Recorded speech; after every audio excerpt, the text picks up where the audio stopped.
Ladies and gentlemen, welcome once again to the Duval Dive. Of course, I am Kyle Nash, the student of the game. And I'm Travis Holmes with BigCatCountry.com. And you're listening to this thing here on the Believe Podcast Network. Travis, we've seen a bit more of playoffs, and I know we're going to talk some stuff with your Jacksonville Jaguars and the coaching, all of that. And I know you got a few things you're also doing alongside with that on BigCatCountry.com that you'll want people. No, wait, hold on. I'm getting a better bell than that. There we go. My son must have been messing with the bell again. Anyways, that was I'll work on the bell later. Punchline's this, folks. The opportunity to be perfectly petty has reared its ugly head for the Duval Devout as Josh Allen and the Buffalo Bills are eliminated in particular fashion. I lost count at 4 turnovers, but I know that the Bills had 5. And then, well, keeping it in the division there as well. Oh, we were hearing about the stuff from Texans fans, whether we were members of the Duval Devout or not. And, well, C.J. Stroud, let's just say I remember being scolded for defending Trevor Lawrence when people said that Stroud was better than he. We did not see that this weekend. Oh boy, does that feel like a long time ago? That feels like a lifetime ago when folks there were people that said CJ Stroud was better than Trevor Lawrence. Goodness, that just feels like a lifetime ago, brother. Oh man. I mean, you don't even the CJ Stroud's truthers aren't even remotely trying to say something like that these days, boy. He has had CJ is synonymous with turnovers at this point. Like Stroud had the announcers at the halftime talking about whether or not he should be benched in a playoff game, which is wild. But yeah. I mean, I know Davis Mills played like a great game manager, but the Texans should have been up double digits probably in that game if CJ Stroud just plays within his body, which it was such a weird. Actually, I think we have a clip of that. Wait, here we go. Yeah. 4 interceptions in the first half. With 30 minutes left in their season, I think the Texans are talking about who's playing quarterback in the second half. It's got to be a conversation between Davis Mills, and I get it that it's your starter. You want to bold confidence, but C.J. Stroud looks rattled right now. And there was a little bit of this in Pittsburgh that had me concerned about tonight. I mean, a little bit. No. CJ, he has 7 turnovers in his last 6 quarters of play this postseason. Like he had 1 interception, 2 lost fumbles. Wins aren't a QB sack. And this whole situation in 6 quarters, a generational effort you have up here to tweet. 5, the first player in NFL history with 5 interceptions and 5 fumbles in a single postseason, and he didn't even do it in 2 games. This wasn't 4 games, a whole postseason. This was less than 2 games. That's craziness, man. QBs are not a quarterback stat, and I think your whole QB wins. QB wins. What did I say? Whatever it was. QBs. Yeah, QBs are not a QB stat. That's also true, but QB wins. Wins are not a QB stat, period. And freaking the Bills loss just pissed me off just because it showed me exactly that we were right. It just showed me that we were right. It showed me that the Jacksonville Jaguars just let one slip. Like that's all that game. Like if you watch that game start to finish, it was like obvious that, hey man, the Broncos beat the Bills despite having no semblance of a run game. Like run game stats.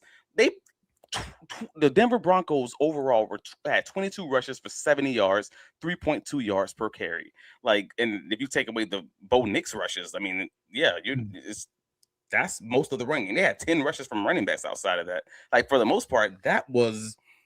The Jaguars had an actual running game with 10 yards of carry against this Bills team that plays a lot of 2 high safeties, and they went deep against them often just to back that defense up.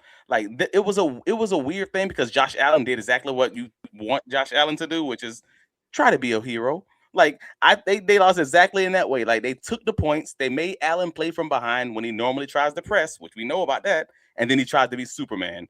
And then on offense, you just attack him deep to back that coverage up. So we said it. You and I both said it following our last game against the Bills that Josh Allen struggled to throw deep. He was underthrowing balls. Even announced that whole conversations talking about it, like 3 balls in. And like whenever he completed them, they were just off target or thrown off. Like he had 9 attempts in this game, which was tied for the most attempts without a completion in a game in the next gen stats era. Wow. Drake May was 3 of 4 for 82 yards and 2 touchdowns. Like that just tells me what we knew up front. Trevor Lawrence had to attack them boys deep, and they just never tried them. They just never pushed them back, and it sucks to have that feeling, man. Well, and there's plenty to that. I would also doubt not doubt. I would also add rather our deliberation regarding game management in those things. And Josh Allen was not throwing like that against the Bills. Just there are a lot more risky stuff happening in general. Less game management, more hero ball, like you mentioned. But because he played more hero ball because he was down. You see that first turnover that he threw, they were down 7 points, and that just put them down 10 points. And then the fumble that he has, they're down 10 points, so he's holding on to the ball a little bit longer than he probably should, and he puts them more in a hole. That's what I was saying. Like if Jacksonville would have just ran the ball, would have gone instead of going for it on 4th and 2, kick the field goal, you're up to 3 points at the half, or you're 10-10 at that point. You make him play like he has something to risk, like he has something to lose, and then he puts them into more holes. Otherwise, you just let him play from ahead the whole game, and he never feels threatened, so he doesn't have to do something crazy. And that's kind of what I was saying earlier. And on defense, the DBs just never moved up to make him throw deep because he was struggling to throw deep. They never challenged him. So that was kind of what I was, that just, it made me sick to my stomach just to know that Josh Allen had 4 turnovers and all they had to do was just take a 7-point lead against him, because then all of a sudden he felt the pressure. We said that all week. Right. This ain't hard. And who knows, maybe taking the points would have been enough to keep enough pressure on Josh Allen at this point. Thus, we will never know. So I know. But with that in mind, there are some things we are starting to see trickle in information-wise. Whenever a team is successful early on, the conversation, especially when you're surprising people, inevitably, the fact that your franchise is better, Travis, means people want your ish. Well, there's a lot of rumors out there in and around surrounding Duval and various things with certain coaching pieces and all that. And listen, first of all, hopefully the bell will work better this time. These are pieces that are, even in some cases, being thrown out there at bigcatcountry.com. That was better. But yeah, first off, I know we're going to go in your house first here with the secondary coach, Ron Milus, parting ways with the Jacksonville Jaguars. I don't know how much impact that may or may not have. Obviously, you'd feel like, I don't want to say there's no impact, but it is an indicator that the Jags are taking the possibility of the rebuild that fans are calling for seriously. They're not doing it because the fans are there. I think they acknowledge it because the need is there with what went on this past season. I don't know if that's your thought or not. Well, it's weird because I got a few thoughts on this one. I mean, it's my in my area of the house. So in your house, have some thoughts. Right. Yeah. I'm gonna have some thoughts on it, but like they showed significant improvement this year to secondary, because the secondary is not just the cornerback room, it's not just the safety room, it's across the board. So you can acknowledge, like, hey man, there were some guys who you had questions on coming into the year. Monterey Brown, Jarian Jones, they were standout performers this year. Like, you have to acknowledge that. But the secondary overall got 15 of the 22 interceptions. But 5 of those did come from Antonio Johnson. That's another tip of the cap. Like, all right, cool. Those are all good things, and you want to be like, all right, well, that's the positive side of it. And on the negative side, you also have to acknowledge that the defense did struggle with those untimely busted coverages, especially in fourth quarters of a lot of the games. And they also struggled to get their hands on balls in those limited man coverage snaps that they will play, because they didn't play a lot of command coverage, but they played about league average, just kind of keep this thing versatile. Mm-hmm. You didn't have Travis Hunter playing a lot of defensive back early on, and a big part of them bringing in this coaching staff was supposed to be to coach up Tyson Campbell, coach up Travis Hunter. Well, you traded away Tyson Campbell early in the season, and Travis Hunter didn't play much cornerback this year. And I can't say what that was specific to teaching wise. And Diesel asked the question on Wednesday's Duval Dive. I just feel like this was kind of related. He stated that our Big Diesel, 54-12, says our front seven is very good overall, but clearly our secondary needs to be retooled, which I don't necessarily disagree with.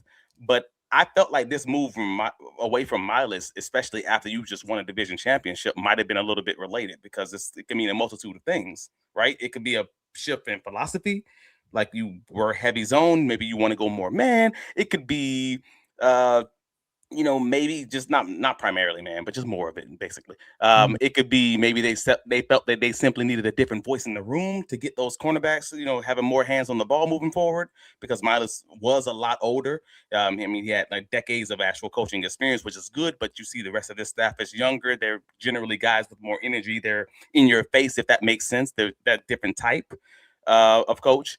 And let's also not forget that Milus was one of the finals coaches that was hired in Jacksonville. That was the biggest piece. My takeaway, my Big Cat Country piece, was like Jacksonville was reasonably late to add a hire in this last cycle, right? So Mike Vrabel was hired around like January 12th, where Cohen was hired 11 days later, and Milus was added on around February 6th. I had to look it up to make sure. Liam Cohen's hired damn near February. That's crazy. Yeah, so if Milus is then one of the last ones, the DB coaches to be hired on, secondary coaches to be hired on, maybe they felt like they had better options in this market, in this offseason. So, like, when you start getting into other factors, like maybe they just wanted to, maybe they had limited options, or when they originally hired the initial group of position coaches, like the Rams, the Buccaneers, the Vikings, the Packers, they all were keeping majority of their guys that they already had in office, and that's the associated teams with this roster, like with this roster of coaches, right? Maybe even the Miami Dolphins. So they could have had like someone in mind recently that's expected to become available. Like in my mind, I immediately went to Gerald Alexander. Like he's the DB coach with the Pittsburgh Steelers, who was with Anthony Campanile in Miami, or Ryan Downard, who was the Packers DB coach from 2023 and 2024 and 2025. Like if he's not going to get a promotion with Halfley wherever he goes, then Green Bay will likely have a pick of a new DC, and they'll want their own guys, and then maybe Jacksonville can do something like that, or promote another guy like defensive back coach Kris Richard, maybe. Yeah, but he also have offers out there right now. I mean, that's a whole thing too. And I'll throw this out there too. Obviously, I get the link to some of the other stuff. We're going to talk about the Miami Dolphins here, and that Packers link with their former assistant GM, soon enough. But you mentioned Hallie out there in the coaching searching ranks as well there too. There's a whole lot of chatter around him out there in those streets as well. You mentioned Kris Richard, of course, earlier for a possible promotion with that. You have another listing. That's going to be interesting. Yeah, that's going to be interesting with Kris, because he is reportedly, per Matt Zenit's on CBS Sports, he's the target for Stanford for their defensive coordinator job. So if he gets that, then you got your secondary coach going, you got your DB coach going. You may questionable. We'll see if you still have your DC on, if he gets hired somewhere. So like overall, then you may have a real flip to that defensive side of the ball from the coaching staff purposes. It's going to be interesting, man. Yeah. No, I think that's a good one there too. And I'm glad you added that tidbit in there for sure. But listen, let's flip over to the offensive line side, which I'm not shocked that guys are getting hired in this cycle from the Jags O-line situation. Like, man, I know there were imperfections on the year. We knew. I keep saying that year one of an offensive line rebuild is never going to be the last year of an offensive line rebuild, because there's just you're fixing 5 different spots, and with 5 different positions, you need the depth in there as well. And the quest to get the coaching is difficult, especially when you do good. Someone comes along and hires one of your guys. I don't know what the link is to Stanford. Maybe you could help me there. But Jaguars assistant line coach and run game specialist Kali'i Kikua, I can't say that last name. Kikua, is set to be hired. And I got the first name right, even though it's got the apostrophe in it. Figure that out. Is set to be hired as the offensive line coach at Stanford, per sources to CBS Sports. Ranks 6th in the NFL in scoring this season. That offensive line helped in doing that. Before Jacksonville, he worked in Carolina and Seattle as well. So that's another opening they'll need to fill, Travis. I don't know. Again, this is one of those things where continuity is always going to be important. So it's a factor, but I think there's more I's that must be dotted and T's that must be crossed before we know exactly how they solve that problem. Right. And that's always going to be the interesting part, because that's where Sean McVay and those Rams teams, those Rams that Rams organization, this is where they thrive, and this is where your Kevin O'Connell's, this is where your Liam Cohen, this is where all the guys from that tree that's not named Sean McVay will have their challenges. Like where the Rams succeed is every year they're bringing in the next hot name from the college ranks, and they're filling those guys with position coach roles or offensive assistant roles to keep these new ideas and keep pushing the envelope. And they're willing to take chances, just like they're willing to take chances on the roster side with these younger guys who may not necessarily have this robust resume. They're generally willing to take chances on these position groups, guys, coaches, to fill in those ranks of the offensive line coach, the assistant offensive line coach, the assistant offensive assistant coach position. So in that same way, that's where I'm thinking they're probably going to end up resulting in pulling from the college ranks here, or having one of those associations that they weren't able to hire last coaching cycle, like a guy I just mentioned in last go round. Shout out Radius.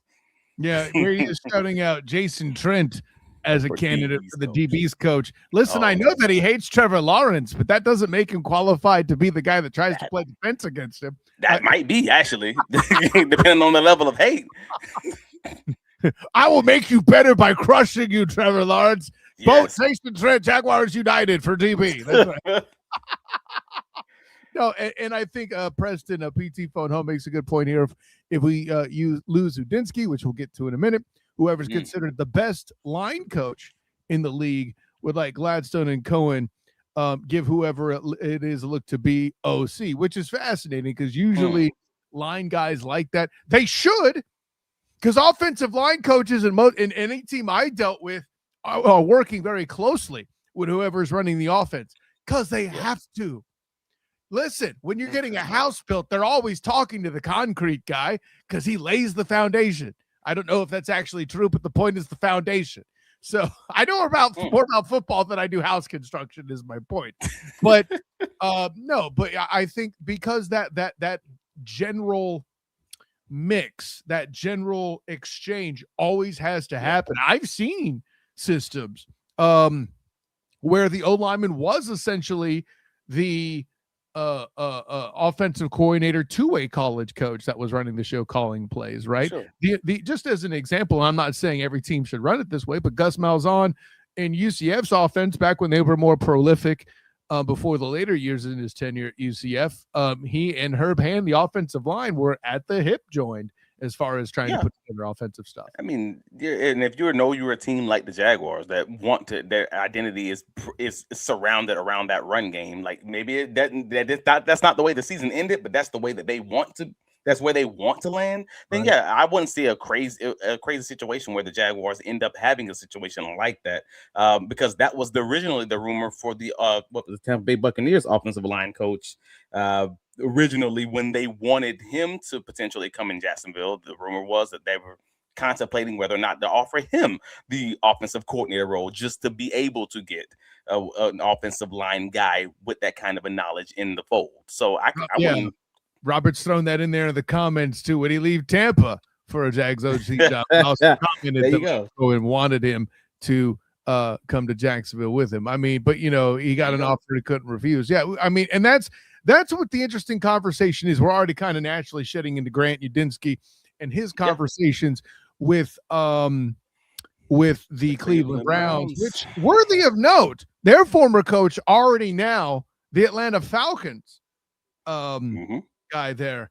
So that's a whole other conversation to be had. But so Grant Udinski is now, well, just so anyone who's been under a rock and who turned off anything Jacksonville Jaguars related for the past 2 weeks or past week and a half, I don't blame you.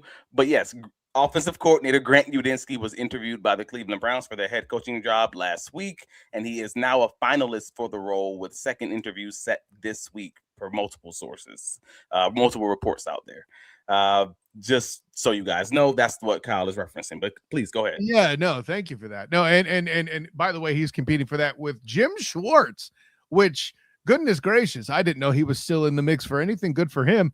and then also Todd Monken of the Ravens, which it's hard for me to believe anybody would pick him over Udinski at this point.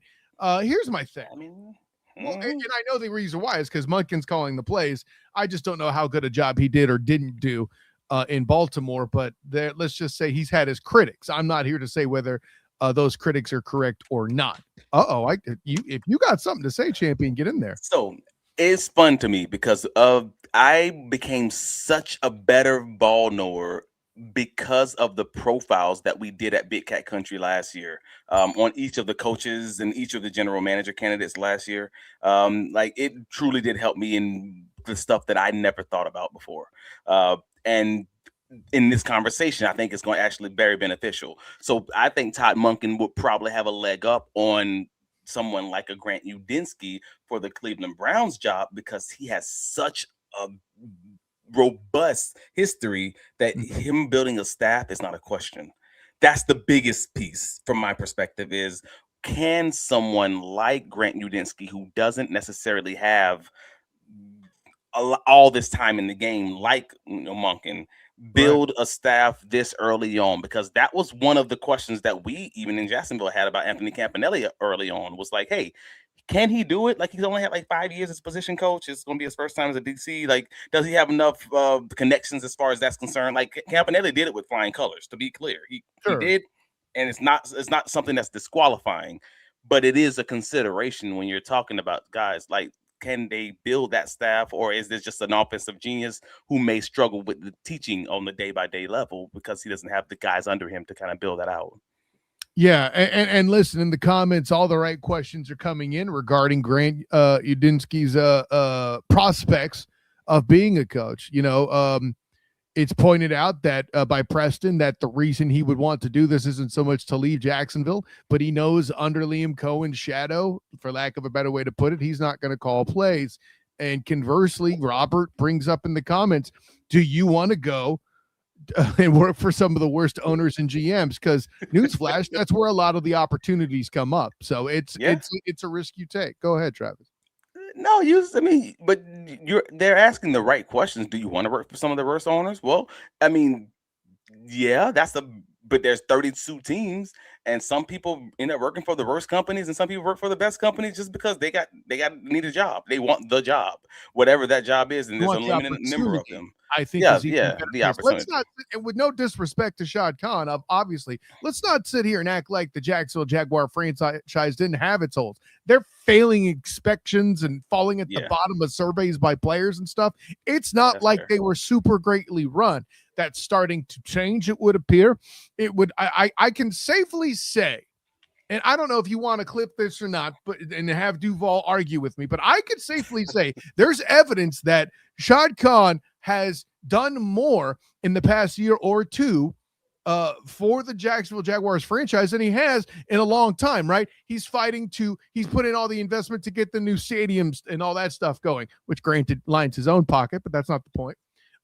He's done more for the team in trying to reset people who actually know ball in a way that hasn't been present before ever. I don't know the last time he had an EVP, but that certainly wasn't the thing in the past. Tom Coughlin. Yeah, Tom Coughlin was the last time. But and see, that's what's different with him, because it's still not the same type of EVP. They changed the leadership structure in that way. Right. I felt like that was more kind of a ceremonial advisor thing, and here's a nice title to put on it. Where I feel like it's not that Tom Coughlin wasn't directly involved. And listen, you will never catch me talking bad stuff. Well, no, I'm not saying he wasn't involved at all. Do you think he was involved to the same extent as Baselli is now? I think he was too involved. I think that was actually the problem. No, I think Tom was too involved. I think Tony's involved, and Tony is good and aware of his lane where not to overstep, where Tom was overstepping like habitually. That's my perspective. Well, what I'm hearing is the intent of the role wasn't met by Tom, because God bless him, he tried to do too much. That could very well be true. I don't know. I'm not in those offices, but that's kind of, how do you tell a guy who's a winner that they're doing too much? That's like telling Jordan stop practicing so much. And that's the problem. That's the part that sucks, because that's like telling Mike Tyson to stop boxing, buddy. I get you, right? Yeah. So that's the issue. But no, somebody made the comment earlier, and I'm sorry if I missed who you flashed it real quickly and talked about it. But it was talking about whether or not Udinski ends up calling plays in Jacksonville, and I thought that was curious because I didn't see anybody talking about calling plays in Jacksonville. Well, and in that case, at this point, you'd be waiting around for a while if that's what you're looking to have happen. Because listen, not only is Liam Cohen calling the plays, he's doing it successfully. So I don't understand where exactly Udinski would even get that opportunity. And it's like I said earlier, he's trying to come out from under the shadow, and I'm trying to stall while I'm trying to find the comment here. But yeah, I mean, the long and the short was that the comment was made with what's it called? With the prospect of calling plays for him, for Udinski to kind of, I guess the best promotion for him at that point would be to call plays. But where you got to be careful is then you have the same situation you had with Doug Peterson and Press Taylor, right? And you don't want anything like that. Certainly not this early in a head coach's tenure and career, right? That's a whole challenge in and of itself there, chat. So we'll go ahead and go in and through and yeah, Preston says it in here. If Cohen pulls a Doug Peterson and gives up play calling duties. I love how we're on the same page there, PT. But no, that's the piece that's interesting too. The Browns are the current opening. These remaining playoffs, OCs and DCs will be in the mix soon. That's true. So if you're trying to really strike while that iron's hot, and you're a guy coming from a team that's already been eliminated, yet somehow also impressive, which the Jags are in a very rare space to have done. You're a 13-win team that was bounced in round one. You're available sooner than competition that may be, air quotes, inferior or playing for other teams that didn't look as good as you, looking at you, Houston Texans, right? I'll say what I said. I'm a Niner fan, whatever. I knew they were going to lose that game big. That's the point. I'm glad we don't have to talk about it here on the Duval Dive. But but with all that being said, that's where that piece lies here. Of course, for those of you that hadn't noticed here, we had a little technical difficulty. Travis is going to jump back on here as soon as he can. But I think the thing that's interesting too, and we're going to talk about Anthony Campanile heading to the Miami Dolphins here soon enough, and how much of a fit we think he is or isn't. That's a whole other conversation. But I think there is one thing and only one thing that gives a huge advantage to Grant Udinski versus Anthony Campanile. And I don't know that they're in any jobs directly competing with one another for that. That's a whole other thing too. No, I didn't even mean it like that, PT. In the comments, he says, I didn't think about the Texans. Please, Udinski, don't do that to us. No, I don't think that's happening, buddy. With that in mind, so I'm going to see if he's ready for me to pull him in here. Travis, are we back in play? What's up, brother? Apparently not. Okay. So, yeah, I'll put it this way. I don't think Grant Udinski is heading over to the Texans anytime immediately. So I would rest my pretty little head when it comes to that. But no, God, that's I didn't even think of that either.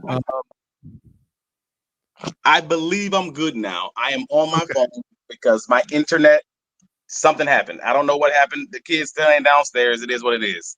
Thanks, Spectrum. No, go ahead, Travis. and we brought up the points while you were trying to figure out your technical difficulties of if you're trying to get Udinski trying to get your play calling stuff in Jacksonville, the only thing that would make that happen is a Doug Peterson, Press Taylor situation, which I know we're not trying to relive. No, I know, and that's crazy because I know folks gonna have that PTSD on the whole Press Taylor, Doug Peterson kind of situation, and you don't want that in Jacksonville, obviously, because you know the benefit of a Liam Cohen is obviously having a guy who is that good at calling plays. Call plays, not like just the leadership part of it, but the actual in-game management part. But they do have that option that they could obviously block any offensive coordinator requests for Udinski if he wanted to call plays elsewhere. So there is that positive going for them. But then, do you really want to be the team that is consistently blocking interview requests for a guy? And there's no real potential of them calling plays with your team. So that's going to be the whole give and take and that push and pull from this organization perspective, anyways. Yeah, no, I'm with that too. But and what was it? Just because I want to hear your reaction. PT also mentioned the possibility of of Udinski possibly ending up with the Texans just to call plays. But the Jaguars will still have to agree to him interviewing with the Texans. Now, would they? I don't think so. I wouldn't. I mean, would it be an opportunity? Would it be an opportunity for Liam Cohen to say, "Keep Grant Udinski's name out your mouth, Texans"? Yeah, that would be the one I would say no to.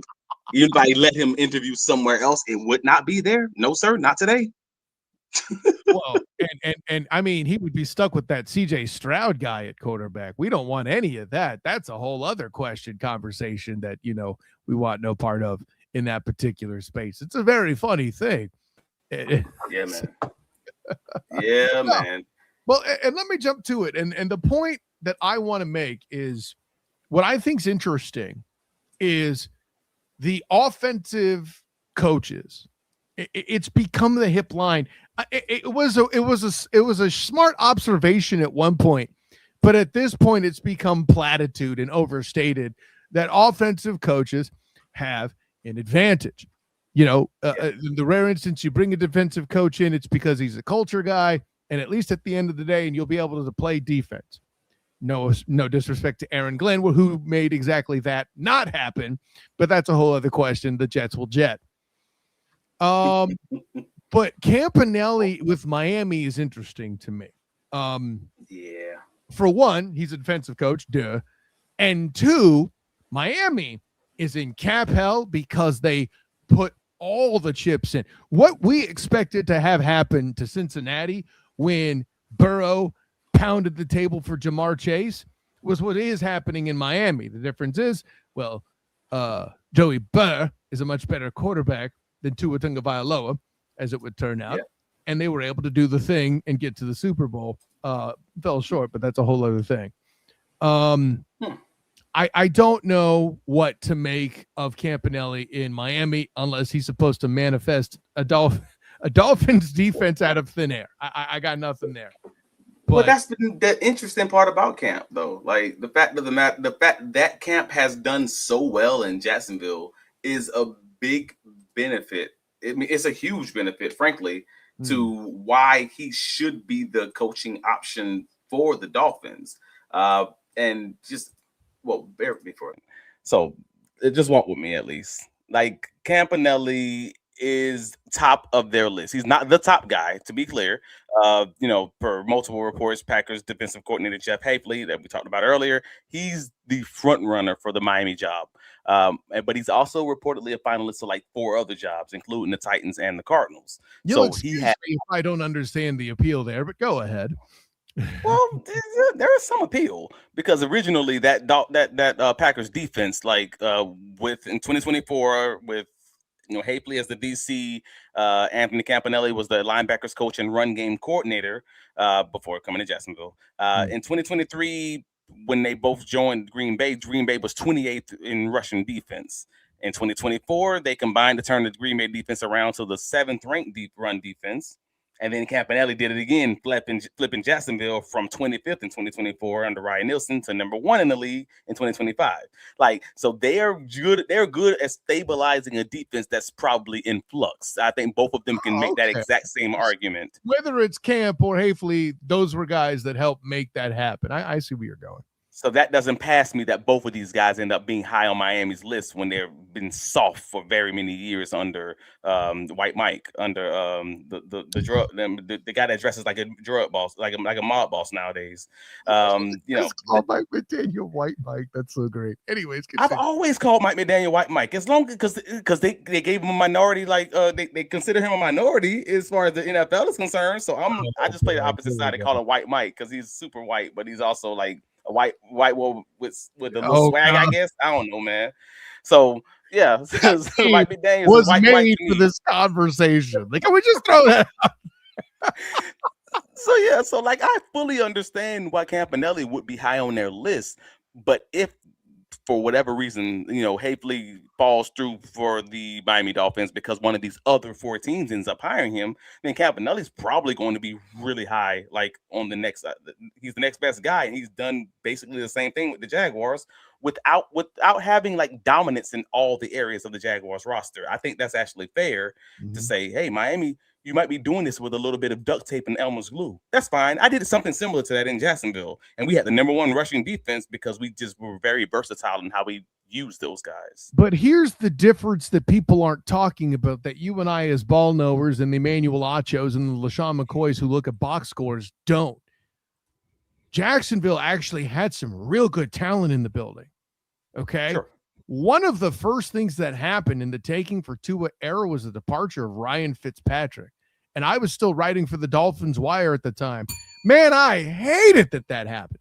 I know why they did it, because they needed them draft picks at that point more than they needed that guy. And look what he did in Pittsburgh as, I don't want to call it a sidekick, but let's say if TJ Watt is Batman, Ryan Fitzpatrick is definitely Nightwing. Okay. That's a whole thing. Travis is like, I don't know. That's not a terrible reference. I don't know much about Ryan Fitzpatrick to say like he's the guy. I guess that's what I'm waiting to hear. He's not the guy, but he in other defenses he's been and could be the guy potentially. It's one of those scenarios where they kind of have a 1 and 1A where TJ Watt is clearly a 1, but Ryan Fitzpatrick. You said Ryan Fitzpatrick, and that's what threw me off. I'm like, he's a quarterback. What are we talking about? I'm talking about the safety. We're talking about defense. Okay, I got you. I totally said Ryan. I effed that all up. Yeah, I need to go grow a beard to say. I was waiting for the link. I was waiting for the link. See, that's what's scary about it. As I mentioned, like I wrote for the Dolphins Wire. Ryan Fitzpatrick, that was one of his stops too. It's only crazier. Right? I know. No, Minkah Fitzpatrick, because he was one of the ones that was asked to leave during the tanking for Tua. And I say asked to leave, they did that with picks in mind. That's how Minkah Fitzpatrick ended up in Pittsburgh. See, I said Pittsburgh. I thought that might give it away. No, but listen, at the end of the day, Minkah Fitzpatrick's departure was just one of several pieces they had to part with. I know why they did it at the time. The Jacksonville defense has so much more in the cupboard, right? And I forget, it was Christian Wilkins. They even had him at one point, a defensive tackle. One of the guys that survived all of that. Well, now he's a Raider, and he's not even there anymore based to whatever the heck went on there. Punchline is, they've lost a lot of dudes on defense. The Jags had a roster. They just weren't used properly. Camp is going to have to be asked to manifest out of thin air a lot more than he had to here in Duval. I think that's the fact of the case. I would say that's probably true, but it would be not so dissimilar to this Jacksonville Jaguars team where you're going to be depending on the offense to kind of shoulder things early on while your defense gets figured out. Like that was how the Jaguars defense was viewed walking into this season. Let's not recreate that history. Like we all thought, hey man, the Jaguars offense for the first half of this year is going to have to score some points while we figure out what this defense is going to be. And I would think it would be the same thing in Miami. Yourself enough credit there, Travis. You, and to an extent me as well, said it'd be interesting to see how much better this defense gets when they stop getting rotated in and out like it's a hockey lineup.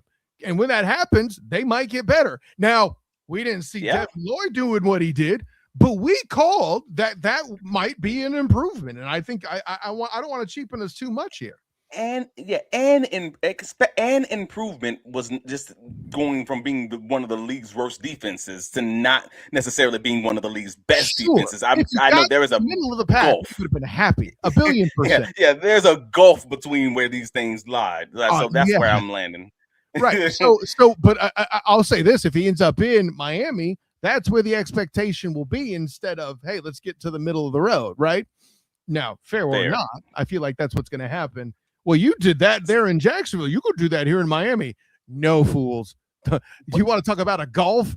buddy, the bar is in hell in Miami's defense right now. But that's the expectation. That was the expectation offensively for Liam Cohen, for the Jacksonville Jaguars offense. Hey, man, you did this in Tampa Bay with this run game. Can you do that in Jacksonville with the run game, or can you do that? You did that in Tampa with Lawrence. You have a good quarterback. No, that's the head of if that's your side of the ball, that's the expectation. Is like, hey, yeah, you did it there. Can you do it here? And if you believe that, and if you sell that you can, then that's why you would get hired in the job. And then there's only 32 of these things. So that was what I still don't know.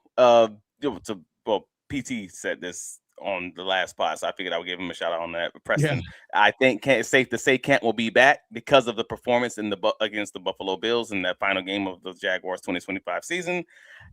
And not because of the game. I've been very consistent to say I could not recall the last time a head coach, in a defensive-minded head coach, a defensive coordinator head coach, was hired after his first year being a coordinator.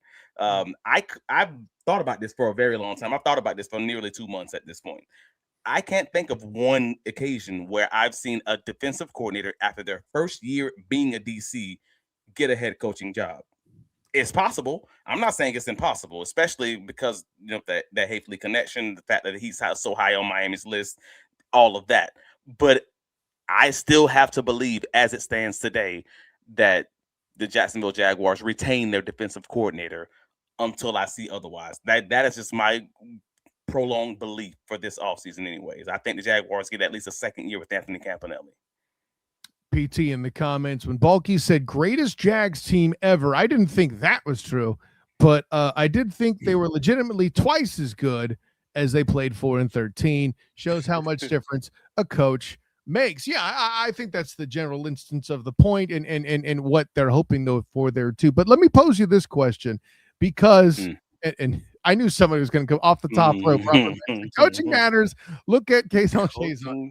That's not all coaching. It's coaching and circumstances. Sometimes it's the player too. With Chazon is definitely scheme, in my opinion. But and let me add this aspect too, because what really, I mean, I shouldn't be surprised too much, because fans be out here scorning coaches and players that used to be their people, like they ex-lovers and stuff. It's a whole thing.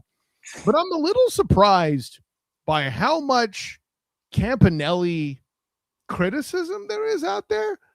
People all like, oh yeah, hey, good luck with that. Good luck with that risk, or I forget the word they used. But I mean, there's a lot of, I don't know the correct word. There's a lot more negativity out there than I would think. Yes, even for Twitter.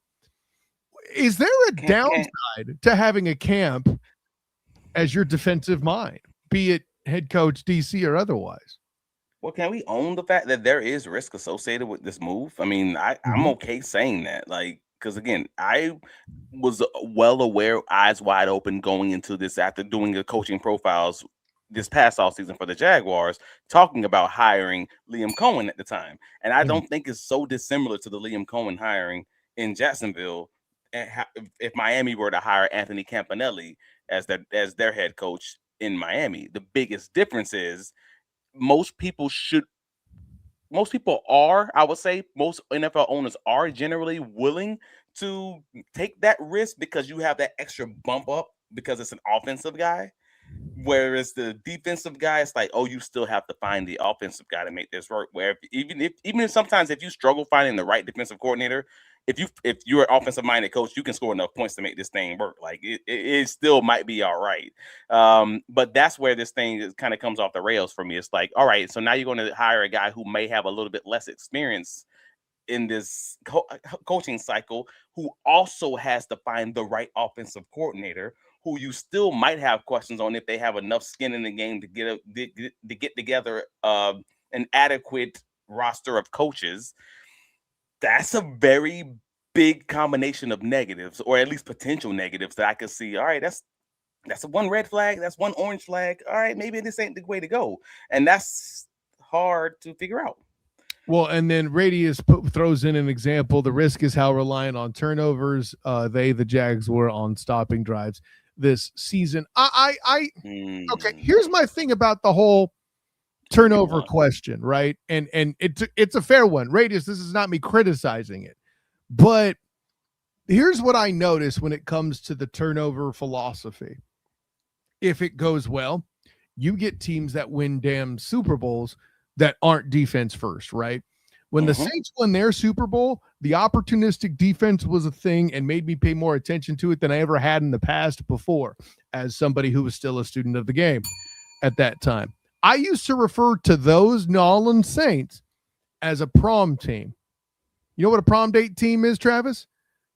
They know how to score, and they won't stop anyone from doing it. Now, all that to say, the one year they did was when Darren Sharper and that defense was getting turnovers at an awesome clip. If you want another example that doesn't necessarily have the Saints involved, I would also offer you the Green Bay Packers, the year that Aaron Rodgers and company won that Super Bowl, right? They had two very big anomalies in that their offensive line wasn't necessarily as good as you would expect from a football team. Not that they were bad. They just weren't, the same I can move you off the ball unit you would expect. And that defense, despite tons of injuries, had turnovers all over the place, right? So there's something to that. But the other side of the pendulum is if you don't get those turnovers, if you're making mistakes with penalties because you're sloppy in doing it, if the offense comes out sluggish and needs you to propel them, as Radius stated, that too could be problematic. I got you. So I'm with turnovers. For me, I'm of the opinion that turnovers are generally easy to duplicate. And I know folks normally say, no, turnovers are always all over the place. No. If you're talking about a team that may have led the league in turnovers in one season, they're generally not going to fall out of the top 10 the next season. Like they may not be top 1. They may not even be top 5, but they'll probably be 6 to 7, somewhere in that range. Like a cone of opportunity, but they won't fall out if they're truly good. I see. Right. So people they assume like this is turnovers and it's random and the ball is how the ball bounces with fumble recovers and no. Generally, it's within the realm of being reasonable. You're going to have a lot of interceptions the following season. If you had a lot of interceptions the previous season, folks may realize what to avoid the field and things like that. I get that piece of it and the ball bouncing randomly, but no, if it's generally you're going to be all right. So I'm not worried about Campanile's defense having to be reliant on turnovers because even Mike Caldwell's defense went. One year they were 4th in the league in turnovers, and then they were like 7th. Like it wasn't a big drop off. The scheme is the scheme for the most part, and the players will hopefully only get better. So we're all support your point. Is this like if they were a team that was getting a lot more fumbles, I would disagree with you. Where I think your piece holds a little bit of extra water than it already does is that this was a team that had a lot of interceptions. To me. Interceptions, you have to complete it with an athletic effort sometimes. Montaric Brown made plenty of interceptions that don't fall under the category I'm talking about. Okay, I'll lead with that. But a good portion of these interceptions were proper pencil whippings by Campanile and the defensive personnel, knowing schemes, watching film, and being in the right place to make it happen. Right. It's football intelligence. And we've talked about that on so many different levels where I've just been like, I'm so impressed by the football IQ that I'm seeing on the field. That's coaching. That's the players developing, but that's coaching. So, that's the piece to where you apply to Anthony Campanile, to Kris Richards, to that defensive staff at that point. Absolutely. I'm seeing other questions pile up in here. This one here by Radius. I don't want to get into this right now because it's already Sunday night and we're damn near 50 minutes in, but I do want to chop that up. I know you see the comment I'm talking about too, Travis. I want to touch on that. I just don't think this is the episode for it. And Radius approves.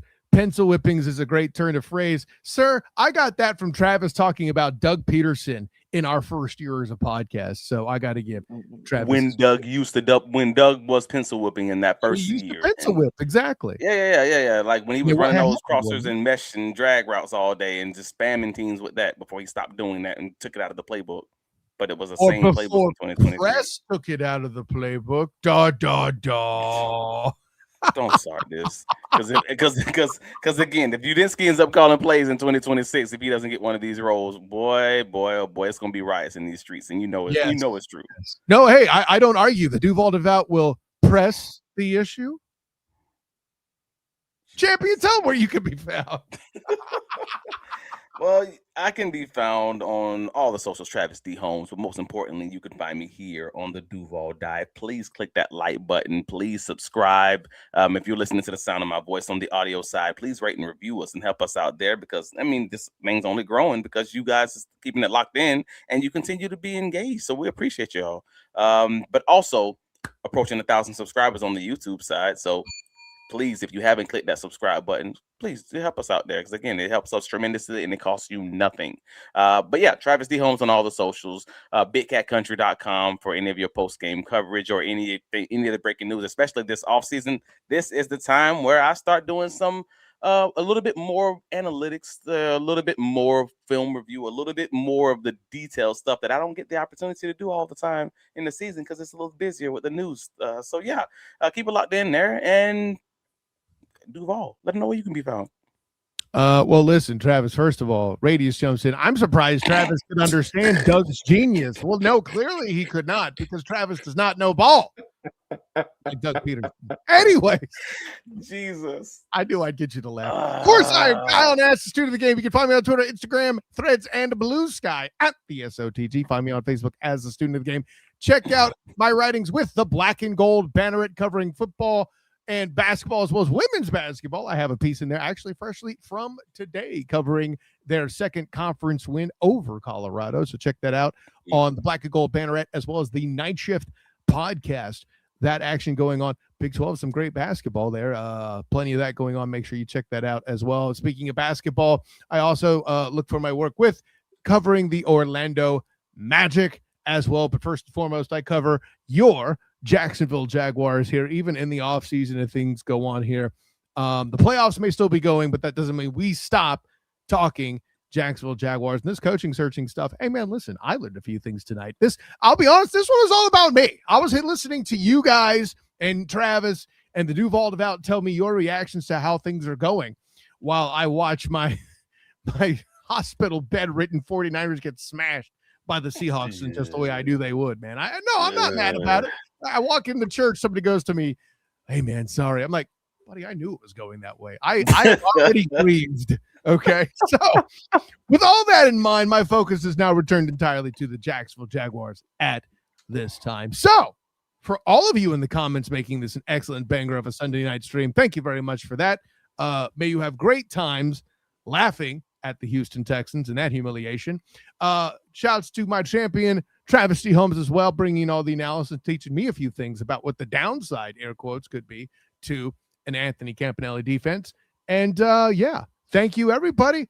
So for, my personal champion, Travis D. Holmes, all of you in the comments, this is Kyle Nash, student of the game. Until next time, everyone, class dismiss.